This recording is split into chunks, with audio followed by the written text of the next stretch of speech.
All right. Welcome in, everybody. Rockets get a big win in Charlotte tonight, 105 to 101. A game that I think a lot of people who aren't even Rockets fans were probably tuned in to watch, given all the chaos and all the stories that we saw since, All Star game day, basically, when this news that Kevin Durant may or may not have had a burner. Everybody wants to see how Kevin Durant's going to play, how he's going to interact with his teammates, how his teammates are going to play in response to, what he may or may not have said. Kevin Durant definitely put those questions to rest tonight. 14 of 20 from the field was absolutely scorching. 35 points, hit big shot, big free throws down the stretch that iced this game. This was a fun one. I'm here actually today with Cron.com's Michael Shapiro. You could definitely follow his work at Cron.com and as well on Twitter at mshap2, and as well Ben DuBose, the great, and you can follow his stuff on Twitter as well, and on Blue Sky at Ben DuBose, and Rockets Wire and ClutchFans as well writes for both. Guys, this was I mean, they needed this game, and it was good to see them come out on the road after all of this controversy and all of the social media mockery and all this stuff. To see KD come out well, Jabari come out well. This was a good game. I'll start with you, Michael. What were your thoughts looking at watching this one? You know what? Kevin Durant, it's still pretty good, folks. 35 points, 14 to 20 shooting. That game gets to 95-91, right? And Kevin makes the last 4 field goals for Houston. One more thing I kind of noticed here, he fired a lot early, 10 first quarter points, and that's been a theme a lot this season. Kevin says he scores to inspire his teammates. That's a phrase he keeps using. And perhaps he means that like mentally, but I also think there's an immediate gravitational pull from that, right? When he's cooking early, when guys are having to converge on him immediately, he's finding Jabari Smith in the corner. He's finding these open guys, and the offense is a lot more open, a lot less clogged. And you saw that for Jabari tonight, 6 for 9 from the field, 2 threes, an easy 15 points. That interplay should be there when Kevin's cooking early, and it really was tonight. I also really liked what Kevin did late in the game, and I think it was an adjustment more from him than Ime Udoka to go earlier in the shot clock. We had talked, especially early in the year, about the Rockets being way too willing to wait for the double and play 4-on-3 when in a perfect world, it's KD getting those shots to put the game away. And I thought there were a couple of possessions midway through the fourth quarter when the Rockets waited for the double. It got stagnant. Charlotte hit them with a 7-0 run to cut it from 11 to 4.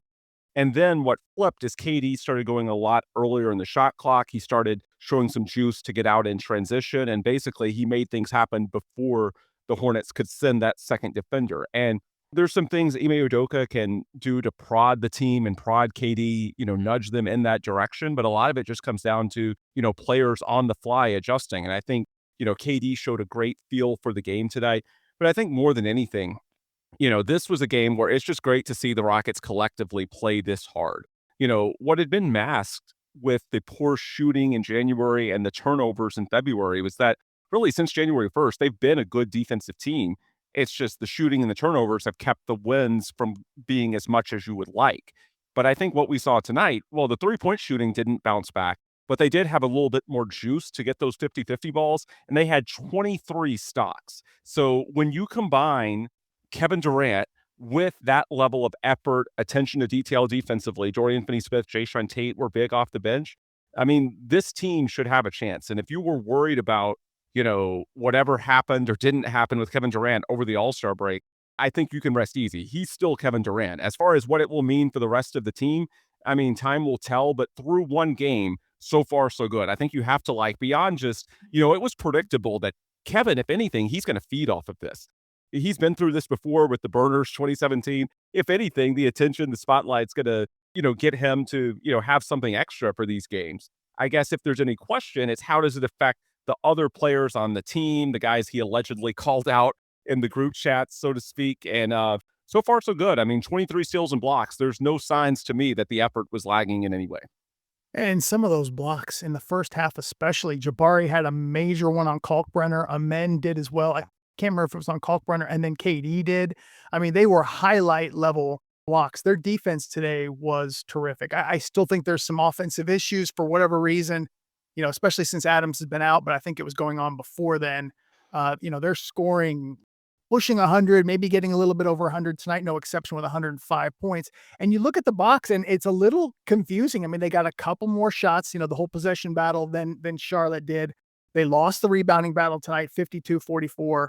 Really, it's just the 2-point efficiency tonight that was so good. And KD, I mean, 14 of 20, and this is a guy who's shooting a ton of mid-range shots. He was 2 of 4 from 3, but it's not like he's just getting layup after layup. He is shooting the basketball, and to go 14 to 20 is a special night. And so I got to tip my hat to KD. We obviously, had some critical thoughts after the whole, is he this burner account or not? But yeah, I love the way he responded tonight, and in his post game as well. I thought he was very complimentary of going down the list. The players: DFS, Jabari, Şengün, Reed.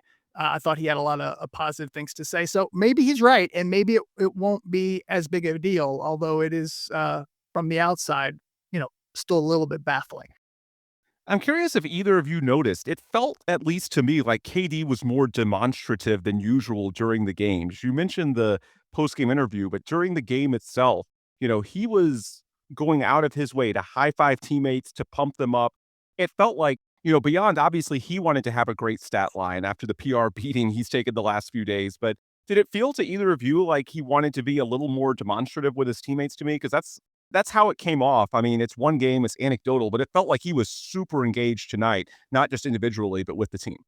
Yeah, I mean, you'll see that in certain nights where Kevin is a little extra amped up. I think the Mm. biggest one this season was at home against Phoenix. He hits that game winner, right? And he does the kind of get out of here gesture to the Suns, which I thought was great. And that whole night, he was kind of fired up. He got entangled with Dylan a little bit. I feel like tonight was another night where the emotions were maybe a little pent up after recent days and he got after it. You always see him congratulating Reed Sheppard, staying on him. That's pretty constant. But yeah, it was a pretty fiery KD, and he met it with his performance late, right? Yeah, it's definitely interesting. The defense is kind of what, in my opinion, saved this game. When you look at it, KD was red hot to start, and the Rockets were down. I believe it got to double digits. It was at least to 9, and it looked kind of ugly mid second quarter. This was a game as well where defensively they I think the Hornets started out 7 of 13 from 3. They went 7 of 29, I believe, the rest of the way. They basically turned this game around. About 5 minutes left in the second quarter. They went small. They went with KD, Jabari, I guess, essentially at center, DFS, Tari, and Amen. And that lineup was brilliant defensively. And that's when the Rockets suddenly made this a game. I think, turned they were down, I think, 10 or 11 points, took a 4-point lead. And KD actually brought it up in the post game, saying, I think we won the game with that stretch. It certainly changed the game. And so I would say defense was defense, and the special play of KD is what won it today. It's interesting Kevin kind of said that post game because something I think Ime might have let slip the other week is he talking about the wing heavy lineups to us, right? And he says, that's where we're good, right? And I think he's kind of right. And, at least those feel like the most natural units. When you have that combination of Kevin, Jabari, Tari, and Dorian, 3 or 4 of those on the floor at a time, the ball moves well. It's not that Alperen is like a demerit at all to the offense, but just the ability to ping it consistently side to side, 5 dribblers at a time, I think is a big deal. And the Rockets are going to lean more into that the more they don't have the double big to lean on, right? The further we get from Stevens' injury, the wing heavy lineup is something I think we're going to see more and more and more. Yeah, and you look at the bench, I like the little tweak they made to play Jae'Sean Tate more. Some folks have wondered what's happened to Josh Okogie. I think one of the issues is that if Josh doesn't start, it's difficult to bring him off the bench because those units with Reed and Josh, you're extremely light and you're prone to getting, bullied in terms of second chance opportunities. Whereas with the 4 off the bench tonight, DFS, who was very good, Jae'Sean Tate, Clint Capella, and Reed Sheppard, Reed's the only small guy. So you have a lot more physicality across the board. And I don't think, Josh had done anything necessarily wrong. But if you need to optimize Reed Sheppard, and I think the Rockets do, even on a night that he was 1 of 5 from 3, he still made an impact. He was 4 of 7, I believe, inside the arc and made a couple of big middies, a driving shot when the Rockets were taking control of the game late in the third, early in the fourth quarter. You need to surround him with some bulk, some physicality, some defense so that you're giving that unit reinforcements. And that's something that that Ime's done. I like that move. We'll see if it works that way for every matchup, but whatever they did 2 weeks ago against the Hornets did not work, so you may as well try something different tonight, and you had a week to plan it out. But in terms of the overall defense, I think, it starts with Kevin. He had, in addition to the scoring, he had 8 rebounds, he had 3 blocks, and a steal. So when he's given you that level of effort, when your 37-year-old leading scorer is getting after it on defense that way, it's only natural that guys are gonna follow. And that's what I meant in the aftermath of the burner scandal, when I mentioned that it's not gonna affect KD. We can see from 2017, there were some pushback saying, well, that Warriors team is way better than the current Rockets. Yeah, they are, but the point of that comparison was to say that expecting the scandal to impact the team's play is sort of like expecting the tail to wag the dog. What's going to impact the narrative and how they play together and how hard they play is whether they're winning games. And if they're able to put it together tonight and they win at a high level, and this is the same team that started 13-4 with a dominant net rating, and now you have Dorian Finney-Smith getting healthy, like, there's reasons for optimism. Now, if they lose games, is it possible that the scandal becomes, even more of a distraction and, it becomes, more of a thing in the locker room? Maybe, but where it starts is that you're losing games. And so I think that's what you've got to look at first is the on-court production. And Kevin, if anything, there was a comment earlier in the chat, Dave, like KD is fueled by the Twitter drama. I think if nothing else, it's bringing the best out of Kevin Durant, not just offensively, but defensively. And at least in, the short term, it might actually benefit the team because when KD plays this hard, I think it's natural that other guys are going to follow. Now, you can certainly question what it means long term, and I'm not going to speak for any of the other guys because this is their business. It's not mine, but at least in the short term, they might rally around this. That's sort of my sense, is that if you have Kevin playing this hard and this efficiently on top of it, how does it not sort of light a fire under everybody? I just think that's 100%. The basketball will determine the feelings, not the other way around. Right. I think that's the key thing to remember here. Awesome. I was going to say Jabari sure did tonight. I thought he looked confident. I thought he looked good. He knocked down shots. I was really impressed with what Jabari did tonight. But I want to also just give him a shout out for this win. This was a road win. Jabari, in particular, Jabari has struggled on the road this year. And this team had won 10 of 11, that team being the Charlotte Hornets. Yes, Diabate's out and Miles Bridges as well, suspended from the fight with Detroit. But, still, they have their offensive firepower. Last 11 games, number 3 in offense. The Hornets are number 6 in defense. They've been very good in this recent stretch. And for the Rockets to slow them down like that, I thought that was great. But Jabari, it was one of those guys because he was, criticized by this burner, whether it was KD or not. And, you're watching him. And he's played really well lately. That was the thing that they actually addressed this on the broadcast, guys. I don't know if you caught this, but for whatever reason, people who don't like Jabari or whatever on Twitter have just been killing him and saying he's been playing terrible lately. He hasn't. In the last 15 games, he's been quite good. He's low-key been very good. Yeah, low-key, exactly. And they said in that practice, he was really good. But a clip got posted of him shooting one shot that he was short on, and everybody just, clowned him. But I thought, he was really good today. I mean, 6 of 9 from the field. He hit 2 of 3 from deep. Hit a couple of mid-range shots that were, rise and fire type, which we want to be in his wheelhouse. Right. I just thought he looked good. I thought he played well. And I thought you needed his rim protection on a night when, for the most part, it was rough for Şengün. I mean, there were some rough stretches in pick-and-roll defense, but I think the bigger thing, for whatever reason, and this goes back multiple years, Grant Williams is a nightmare matchup for Alperen Şengün. I don't know why it is, but if you want to be optimistic, so the Rockets held the Hornets to 101 points, which bummed me out. There was this stat that the Rockets have been pushing that they're 9-0 this year when they hold opponents below 100 points, and of those 9 games, 5 have come since the start of January, reflecting the fact that the team's defense has been improving for a while. It's just been sort of masked by the downturn offensively and with turnovers. Well, the Hornets should have been below 100 tonight. It took those 2 kick-out threes off of just, loose ball rebounds and air balls that landed in the laps of a guy for the Hornets to barely scrap across 100. But they got 101 with an insane game from Grant Williams. Grant Williams had 20 points and 9 rebounds on 7 of 10 shooting, 4 of 5 from 3. This is a guy who was like 26% on threes entering the night. And he goes for, 20 and 9 on 80% from 3. So that's the really glass half full on the Rockets defensively tonight. not only did they win that game on that side of the ball, 23 steals and blocks combined, but man, if not for like a crazy outlier performance by Grant Williams, the Hornets probably don't even score 90. Yeah, I don't know, Michael, if you want to say anything on that, but yeah, no, I can tell you a little bit why Şengün struggles. This is definitely something I've been saying about Şengün for forever. Strong base, mobile players, doesn't matter their height, will give him trouble. They keep him from the basket. And Grant Williams, I can't remember which year it was, but was it 24, 25? The first year, I think they played Charlotte at home. The season opener. The season, and Şengün just feasted in the first half. Feasted. And it wasn't Grant Williams wasn't playing against him. I remember this game well. They shifted, put Grant Williams on him in the second half, completely changed the game. Rockets lost that game. He just struggles with guys who just are mobile and can keep him from the basket. So that's, you definitely identified a particular guy who does that to him, but that's what, why Şengün struggled tonight, 6 of 16. I thought Şengün was better in the fourth, but in the first half, that was a pretty big issue.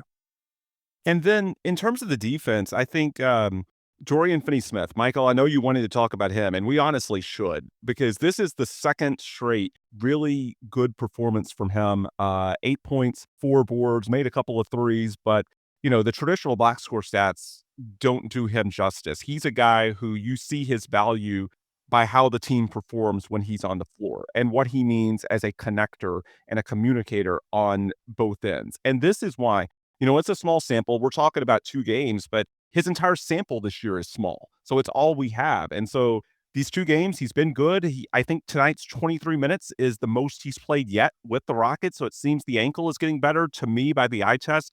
It seems he's moving better. And, this is why the Rockets didn't make a panic trade at the deadline using DFS as salary filler, which, being hard capped at the first apron, that was all they could realistically do if they wanted to make a trade. Look, if you believe in this guy, and clearly they did, there's a reason they targeted him as basically their Dillon replacement in free agency. He didn't even start playing until Christmas, and there was no training camp. There's no preseason. It would be irresponsible to just, give up on the guy and say, yeah, forget what I thought before. After just 5 weeks, when he didn't even have a training camp, didn't even have a preseason, to say, yeah, whatever, I think he's washed. We're done. I mean, I get why fans are alarmed because, there should be a sense of urgency with, a team with a 37-year-old Kevin Durant. But maybe the best course of action is just to trust that, hey, all that scouting you did in the offseason, targeting DFS as, an ideal fit, just stick with that. And maybe they're starting to reap the rewards now. That's how I'm looking at it. I'm going to call myself and perhaps some fellow media members out here. In these press conferences earlier in the year, Ime keeps saying, when we're at full strength, when we have Tari, when we have Dorian, we're going to feel and look a lot better. And I kind of roll my eyes at that and say, how many times can you kind of go to that well? I kind of think he's right. I kind of think that when you have the full complement of wings, like we said, and especially when Dorian is more fully mobile, closer to 90% of mobility, he's a really, really strong top line defender. So is Tari Eason. So is Amen Thompson. That's like the vision of this roster that we've seen in full. And Ben, you make a good point that the Rockets have this vision. They are not going to derail the vision because of a bad January. In fact, Rafael Sohn kind of laughed at us when we brought up the idea of one bad month determining the season, right? So the Rockets had a vision to get DFS, to have these wings. Tonight, we saw it come to fruition. So shout out to them. It's fair enough. I think that's exactly right, Michael. And I know that's been Ime Udoka's vision for this team since he got here, is defensive wings, athleticism, make it incredibly difficult, switch everything.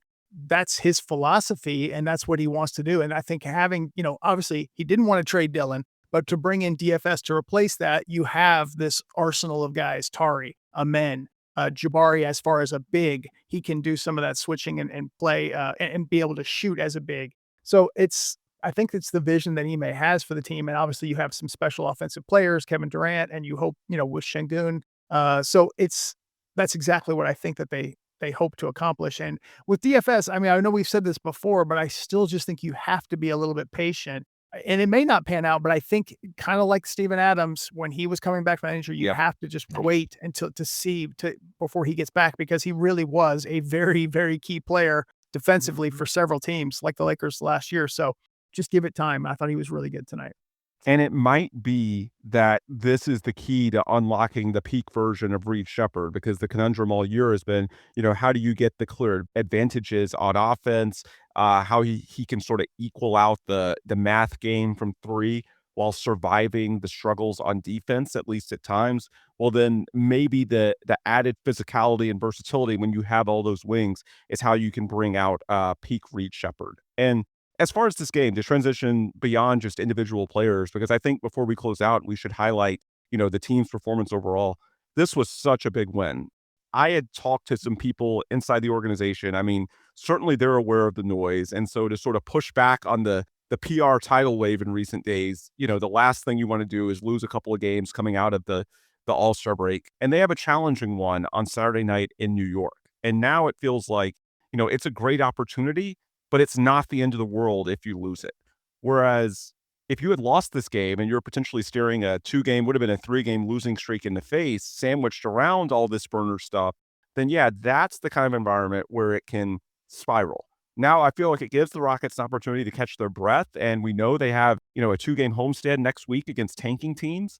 So now all of a sudden it feels like the floor, those 2 games, Monday and Wednesday, neither is a back-to-back against the Jazz and the Kings. So it sort of feels like the floor coming out of the All-Star break is 3-1 in your first 4 games. And then I think the 5 or 6 after that aren't that difficult either. So they've got an opportunity to sort of stack some wins. But I think it's sort of like one game at a time. And in terms of how this first week goes, if they had lost this game, you have a tough one Saturday night at Madison Square Garden coming up, it might can spiral. All of a sudden, like they've got an opportunity to be at least 3-1 in the first week. And from there, who knows, right?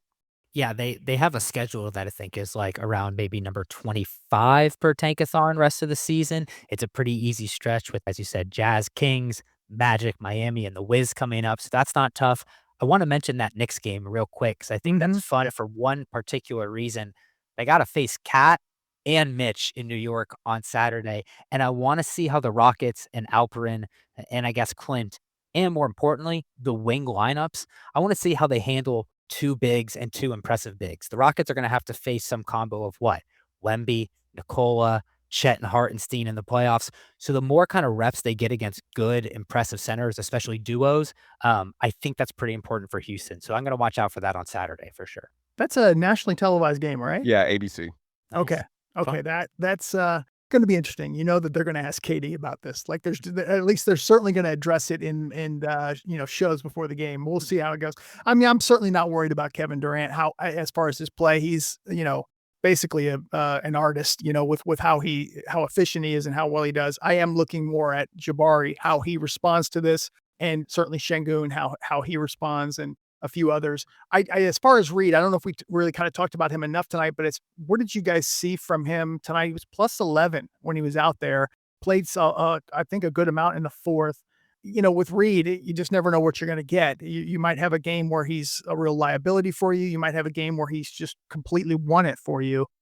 I'm just curious what you saw tonight. 5 of 12 from the field, 1 of 5 from 3, 13 points plus 11. Michael, I'll defer to you since you were the guy that asked Ime about potentially starting Reed. First off, that was just Fight of the year. Ime's little smile after ever was fantastic, and it wasn't a decision I endorsed, but after some success in OKC, it was worth asking. Okay, I'm done defending myself. And yeah, it was great. Good question. It's just funny his response. Yeah. He's great. Ime, he tells it like it is. I like that. Moreover, I think with Reed, the thing is, I just want to see them let him play through the mistakes and the errors and the frustrations where he's swiping or getting bowled over because I still don't think there's Rockets lineups that are going to win multiple playoff series without like 1 or 2 little Reed eruptions in April and May. And if he's buried in the rotation and sharing minutes with JD Davison or just, out for Jae'Sean Tate, that's not enough firepower. They need Reed Sheppard to have some spurts and some big games. I know he's a frustrating player, but they took him with number 4 overall pick, right? And I think there is legitimate offensive talent there. And so he was good in the fourth. Okay tonight. Keep playing him, Ime. That's my push. Keep playing the kid. Yeah, I was going to switch gears. I've got one other topic I wanted to ask you guys about. There was a quote from Ime yesterday. I should have mentioned this earlier and got sidetracked because there's so much to discuss coming out of this one. But did you see the quote from Ime when he was asked about JD Davison or a buyout?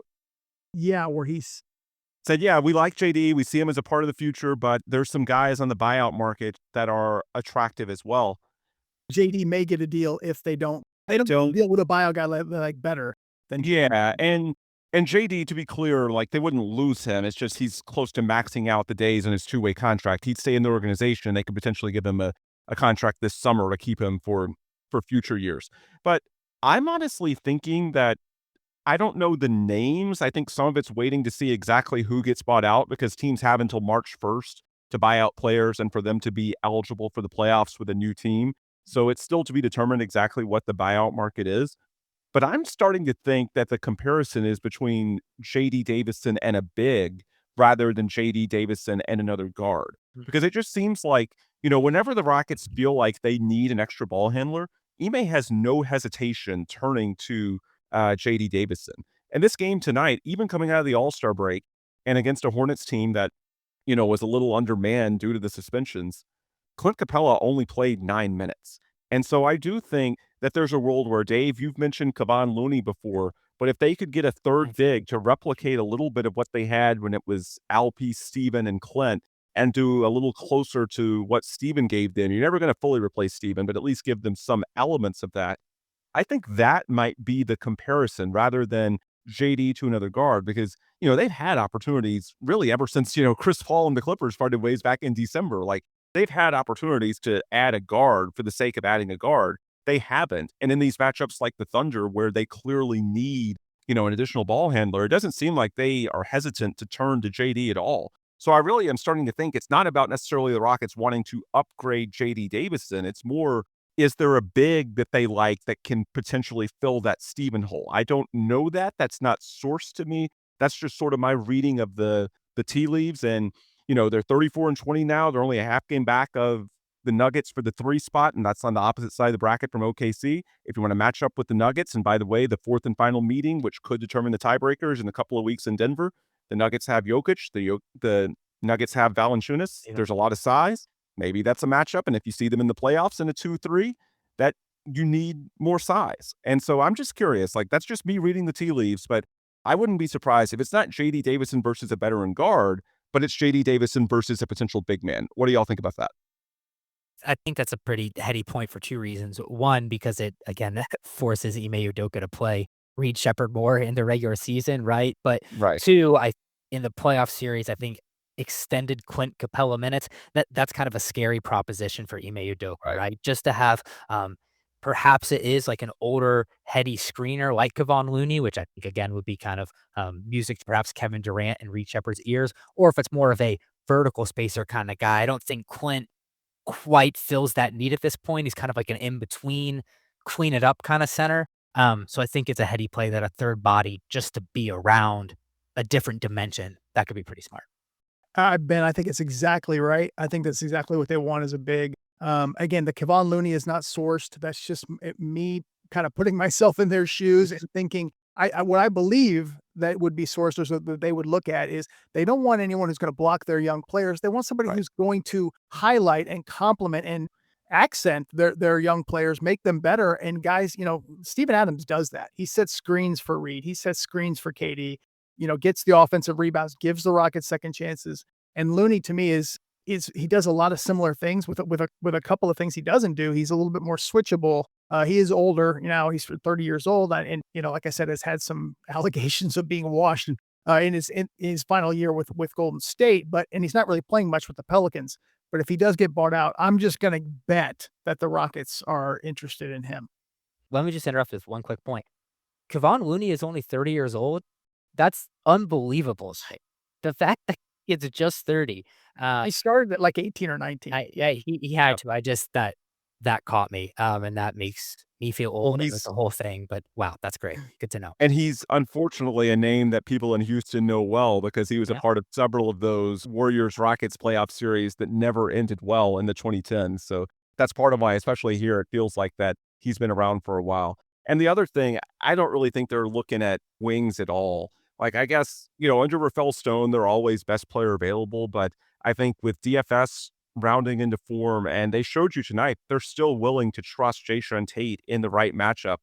I think they feel pretty good about their wings, as you said earlier, Michael, when they're at full strength. So I think it's a guard or a big, and reading between the tea leaves, I think if it's guards, they're pretty comfortable with JD. It just comes down to, we'll see exactly who the bigs are, and at that point, it will be BPA. Yeah. I think it'll be big, but we'll see. We'll see how that plays out.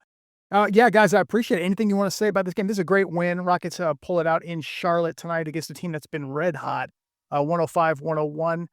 Really good win. We are going to see another great matchup, Rockets versus Knicks, 7:30 Houston time, I believe, Saturday night on ABC, as Ben pointed out. And yeah, anything you guys want to say about this game or anything else with the Rockets before we return Saturday night? Well, just looking ahead to Saturday, it's the one game of the season that Kevin Durant, now at 37 years old, will get to play at Madison Square Garden. So between the controversy of the past week, and we've seen this with a lot of aging NBA stars, especially if you're in the Western Conference, they take that one trip to New York very seriously.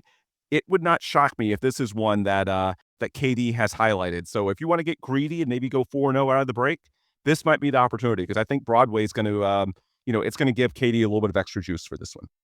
Yeah, I was going to say we have, I think, a spring and summer full of drama ahead. And I think, as Ben said, I think it can start Saturday night in New York. So we got a fun couple weeks coming, don't we, fellas? Yeah, absolutely. There's going to be some interesting fan comments. KD's going to interact with fans and Madison Square Garden without question. That's going to be a fun one. Appreciate you guys. Thank you. And everyone for tuning in and paying attention. Please leave your questions, comments, feedback, anything in the chat. We'll definitely address those. And we will see y'all Saturday night. Thanks, Michael. Thank you, Ben. Thanks, guys.